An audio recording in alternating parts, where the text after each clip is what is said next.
Now, one of the things I find really infuriating about this ICE situation are the cities that tell the Immigration Enforcement Agency that they are not allowed to go into jails to get people who have been found guilty of crimes who are illegal immigrants.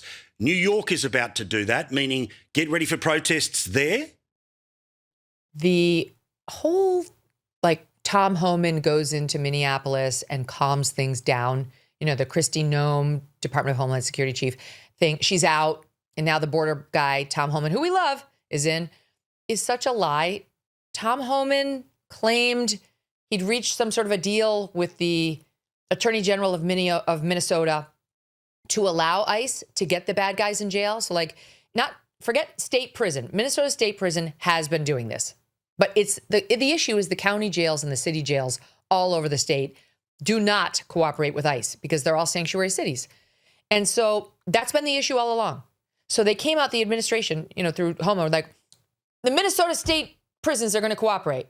It's like, we know that. They've been cooperating. That's not a win. Please just be honest about what we're doing.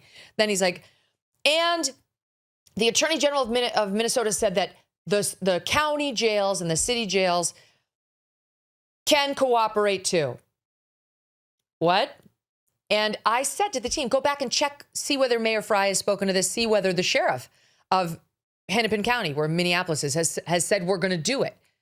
No, to the contrary, they're both saying we're not changing a thing, which means no access to the bad guys who are in county and city jails. So they get let out and they get turned right back out onto the street, which necessitates exactly what we've been seeing on the streets of Minneapolis, a much more heavily bodied operation because you got to block the front door, you got to block the side door, the back door. If there are children in the home, you need an extra officer or two. It's like, that's why you need a bigger police presence there. New York, yes, New York's already sanctuary. Chicago, most of our major cities are run by leftists. And so they're sanctuary cities. And sanctuary cities claiming, this is BS, but they claim they don't want illegals to feel like they can't call the cops if their husbands are beating them up. Like a woman is going to, instead of get her husband off of her, she's going to get deported.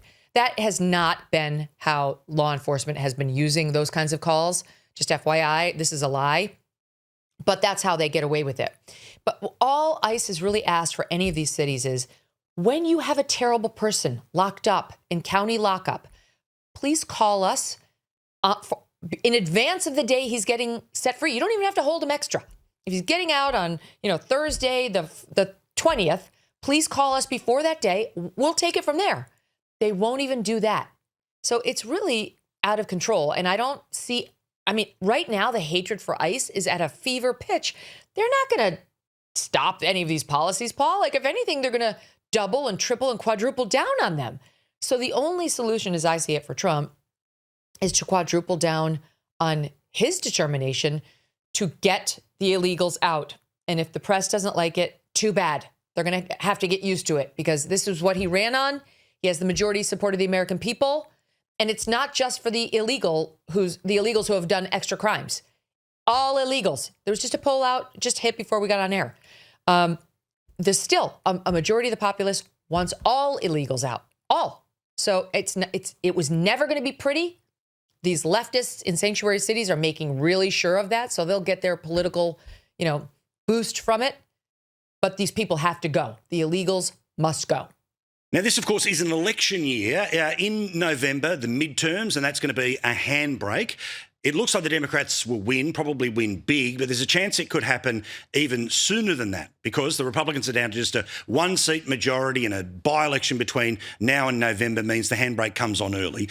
What do you think the handbrake looks like when the Democrats control the House, but the president is still in charge of the country?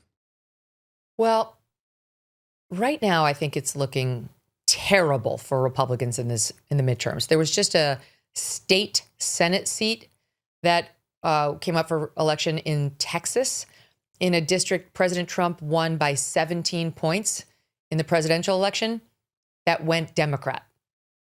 So it's not great. The harbingers of things to come, not great. Having said that, Joe Biden managed to stem the bleeding and stop it from being a total bloodbath. And it's possible Trump will do that too. Although Trump scares people, he scares people in the media, make sure of it. He's got a very dishonest media. So I think the Democrats will easily win the House in the midterm election. And I really just hope that the Republicans can hold on to the Senate. That was considered impossible for the Dems to take over the Senate before. And now most people put it like a likely 51-49 situation. Republicans maintain control. But we'll see. I don't think if the Democrats just win the House and the Republicans hold the Senate, anything is going to change other than we're going to have investigations every week. And probably Trump will be impeached, which we don't care. Impeachment is just like an indictment, but the trial takes place in the Senate. So if the Republicans continue to control the Senate, he'll be fine. He won't actually be convicted, which is what you really worry about. But I think we'll have investigations every other week, which, okay, that's fine. I mean, that's a waste of our government's time. But it's not like President Trump was going to get a bunch of legislation through in the remaining 3 years that he won't anymore. He's gotten none through. None. He has the Laken-Riley Act, which did tighten down the illegal immigration situation somewhat. He got his tax bill through, which extended the Trump tax cuts, which was good. He passed his budget. That's it. That's it. So, he can't get anything through because in the Senate, even though Republicans have 53 votes right now, you need 60 to get a vote on the legislation for so-called cloture. Without cloture, you don't get a vote on the substance of your bill. So it's really, unless you have 60 votes now or 60 senators on your side, which is near impossible, you can't get legislation through. That's where we are now. So it's, not that big a difference. Yeah, I wanted to talk about it because, again, in Australia, so much of the coverage is about the prism of Trump. The reality is that under the Trump presidency, Congress, yes, exists, but the authority is very much in the actions of Donald Trump. What he does with a pen is really more mighty than the laws that are being passed by the parliament. The truth is that regardless of what happens in the House, the president still remains all-powerful, right? No.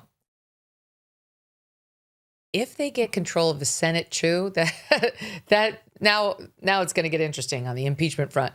But even those Democrats would have to worry about actually impeaching the sitting president. They would. I don't know that they'd get every vote. In any event, I don't think much is going to change. I mean, what my own concern is the executive branch has gotten so large and powerful, way more so than it was meant to be. We broke off from England because we didn't like having a king. And we intentionally made the executive branch the smallest and the weakest. We wanted Congress to have all the power because they're the only ones who answer directly to us every 2 years in the case of the House of Representatives, 6 in the case of U.S. senators. But the point is, those 2 years make a difference. So we can fire them all, in 2 years if we don't like the way they vote on legislation. It's difficult. And a president is, of course, 4 years. But now it's grown so important and so powerful because nothing can get through Congress because of that 60 vote thing. And it used to be that even if you were a Senate getting ready to vote no, a senator saying, I'm not going to vote for that bill, you'd still vote for cloture. You'd know, the only reason you wouldn't allow it to have a bill is something really extreme. But now that's standard obstructionist tactics in the Senate. It's the whole system of government, the way it was designed, has run into some serious roadblocks in the past 5 years, which is why Team Trump says they should get rid of the filibuster. If you got rid of the filibuster, those 60 votes wouldn't be necessary anymore. But we can't do that because then you have no minority rights ever in the Senate, and that shoe will be on the other foot one day, and I don't think that's a good idea. So it's just not working the way it should, and we shouldn't be in a country where either domestically or internationally, huge policy shifts happen every 4 years. Normally we pass a law, and then we're going to live with that law for a long time unless we can, really get it repealed, which is tough, or get it struck down by a judge. But now it's just executive orders every 4 years, which have huge pendulum shifts. And our adversaries and our allies are feeling it, and we're feeling it internally, domestically. And so unless it's something that take, for example, the trans sports thing, Democrats actually are on our side on that. They just can't say it out loud. So that's not going to swing back the other way because they don't want it to. They can't say it out loud. Trump did it. Now they'll live with it. So I feel like that one actually is on its way to being solved. But virtually everything else will get swung back as soon as a Democrat is in there, since nothing's law. It's all just pen and a paper.